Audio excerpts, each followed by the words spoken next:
Filter करने के बाद भी फिल्टर नहीं हुआ तो फूड के साथ उसके ब्लड में आ गया और ब्लड से उस टिश्यू में आ गया।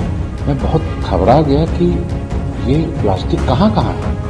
मैं हर चीज जो लिक्विड देखता था मेरे को डाउट होता था कि इसमें देखूं कहीं इसमें भी तो नहीं है प्लास्टिक। कई कई रात सो नहीं पाता था ये सोच करके कि ये प्लास्टिक कहाँ कहाँ पहुंच चुका है। एक्चुअली माइक्रो प्लास्टिक एक्सीडेंटली मुझे मिला जब मैं टिश्यू कल्चर पर सेल बायोलॉजी के लैब में एक एक्सप्लाइंट को जो है एनालाइज कर रहा था, एक टिश्यू को माइक्रोस्कोप के नीचे, तो मुझे एक अननोन पार्टिकल उसमें दिखाई दिया। तो उसकी जो ज्योमेट्री थी, जो उसका आकार था, वो अननेचुरल था। तो मैं बड़ा परेशान था कि ये है क्या इसके अंदर। तो जब उसको बड़े माइक्रोस्कोप पर देखा मैंने तो वो एक प्लास्टिक का टुकड़ा था जो माइक्रोन साइज का था। तो ये मेरे लिए बहुत चिंता का विषय था, क्योंकि कोई भी चीज टिश्यू में सिर्फ ब्लड के थ्रू ही पहुंच सकती है और ब्लड में कोई चीज फूड के थ्रू, भोजन के थ्रू। और ये प्लैंकटन ईटर है, फिल्टर फीडर होता है बाइवॉल्व मोलस्क मरीनो ऑयस्टर। ये मैं समुद्र की, अंडमान के समुद्र से ये मरीनो ऑयस्टर लेके आया था उसके मेंटल टिश्यू को। तो उसी का एक्सप्लांट था जो टिश्यू कल्चर में मैं यूज कर रहा था। तो मुझे इस बात की बहुत चिंता हुई कि ये एल्गी में माइक्रोप्लास्टिक पहुंच गया क्या, इसके फूड में पहुंचा कैसे। फिल्टर करने के बावजूद, ये फिल्टर करके फीड करता है, तो फिल्टर करने के बाद भी फिल्टर नहीं हुआ, वो फूड के साथ उसके ब्लड में आ गया और ब्लड से उस टिश्यू में आ गया। तो मैं अंडमान गया और बहुत सारे मैंने सैंपलिंग की, जो पॉलिएस्टर बेड्स थे वहां पर जहां ये ऑयस्टर्स नेचुरल कोर्स में रहते हैं। तो वहां से मैंने वहां से पहले समुद्र से, जिस ओरिजिन से ये आया था उस वहां से सैंपलिंग की।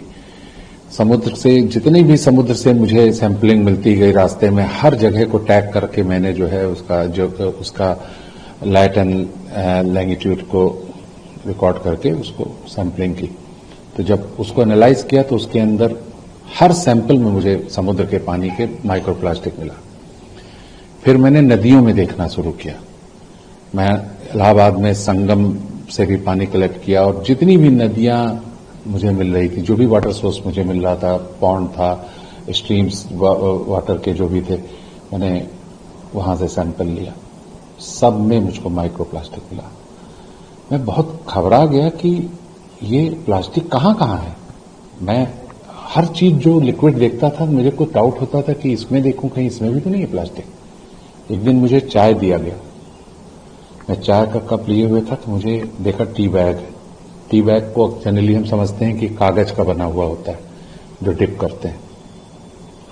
तो मैंने उसमें से निकाला, फ्यू ड्रॉप्स जो है उसको एनालाइज किया। लाखों की संख्या में प्लास्टिक के फाइबर और प्लास्टिक के पार्टिकल्स उसमें मुझे दिखाई दिए। मैं बहुत घबरा गया कि ये हो क्या रहा है।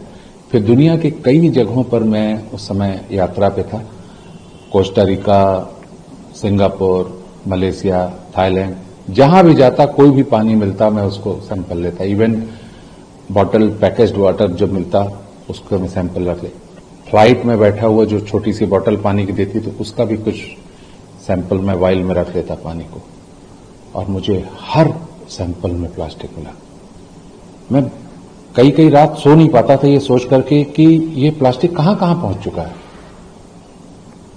और इसको फिर आपने कहीं रिपोर्ट किया, कुछ किया? फिर मैंने एक आर्टिकल लिखा, उसको यूरोपियन एक्वाकल्चर में और इन्फोफिस इंटरनेशनल में मैंने पब्लिश किया। और मैंने उसमें लिखा कि stop plastic, it is reaching your blood. तो बड़ा हंगामा भी हुआ। ब्लड में कैसे पहुंचा, किस तरीके पहुंचा? सामान्यतः तो बायोडिग्रेडेबल है नहीं। एक्चुअली अगर आपके फूड चेन देखिए, जब ये एल्गी में मिला तो एल्गी हमारी जो भोजन श्रृंखला है उसका पहला पायदान है। तो इसका मतलब कि हमारी भोजन श्रृंखला में प्लास्टिक पहुंच गया। तो अब ये पहुंचा कैसे? ये प्लास्टिक का एक बिहेवियर होता है कि वो कुछ समय में अपनी इलास्टिसिटी खो देता है। कोरोसिव एटमॉस्फेयर हो या अगर सन के एक्सपोजर में हो तो ये प्रक्रिया जो है हार्ड होने की, ब्रिटल होने की तेज हो जाती है। और ओपन एटमॉस्फेयर में आप देखते हैं चारों तरफ प्लास्टिक फैला हुआ है। तो वो धूप के संपर्क में आकर के कोरोसिव एटमॉस्फेयर में आकर के वो टूटता है और उसके पाउडर जैसा हो जाता है, वो नैनो माइक्रोन साइज का हो जाता है। बारिश होती है, ये बहता है, हमारे रिसोर्सेज में पहुंच जाता है। जब इतने हमारे नदी नाली में पहुंच जाता है, नदियों से हमारे समुद्र में पहुंच जाता है, एक तो ये रास्ता है।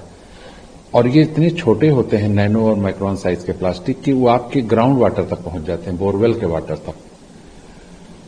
अब ये इतने हल्के होते हैं, आपने देखा होगा कि जब सर्दियां आती हैं तो दिल्ली से और तमाम जगहों से खबर आती है कि 2.5 का बहुत समस्या चल रही है, PM 2.5, PM 10। इसका मतलब हुआ कि PM 2.5 का मतलब हुआ कि 2.5 माइक्रोन का पार्टिकल आपके ब्रीदिंग एयर में है, जो आपके सांसों से जा रहा है। अब आप सोचिए 2.5 माइक्रोन, 10 माइक्रोन ब्रीदेबल है, तो ये तो नैनो साइज का प्लास्टिक पहुंच चुका है। तो ये आपके हवाओं में है, हमारे एटमॉस्फेयर में है, हमारे पीने के पानी में है। और जब वाष्पीकरण होता है और पानी भाप बन करके आसमान में जाता है, तो ये उसके साथ उड़ करके बादलों में पहुंच जाता है और बरसता है, तो पूरी दुनिया के, पूरी धरती के पोर पोर में प्लास्टिक पहुंच गया।